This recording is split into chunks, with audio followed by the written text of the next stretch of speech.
Saint-Boniface Museum. Today I'm going to be telling you about a few interesting parts of Damase Carrière's life. He would have lived through a very turbulent period for the Métis in the West. He would have lived through the Northwest Resistance, the creation of Manitoba, and the Red River Resistance. As a mirror for our communities, and as a window for people who are looking to discover the past, it is part of our mission as a museum to preserve and share stories like Damase's with the world. Born in Saint-Vital in 1851, Damase was born at a period where the Métis were still a majority in the region. He married Marie-Pélagie Parenteau in 1875. She was Gabrielle Dumont's niece. The photo that we have here in the museum was also taken in that year. Together, they moved to Saint-Laurent-de-Grandin, a small settlement on the South Saskatchewan River, 2 years later. In 1877, there were many problems affecting the people who were living in what is now Manitoba, and can explain why they moved west. This time would have been difficult for everybody in the Red River region. The Métis and the First Nation communities that depended on bison as their primary source of food were suffering because the bison was practically extinct at this point.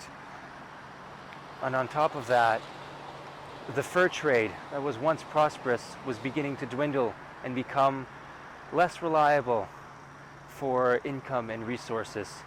On top of that, the people who were coming to the West to settle and start a new life were arriving only to discover that the people who were already living here were beginning to organize a protest for their rights.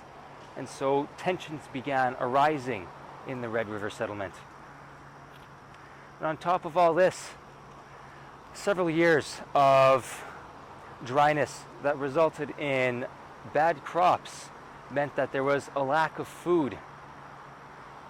The communities in Manitoba were thus hungry and scared of the instability that was beginning to arise in the West. It was a very hard time for everybody. One of the results in the tensions between the Métis and the Canadian government would have been the Northwest Resistance, a violent 5-month-long revolt against the federal government. But it was not only the Métis who was in this.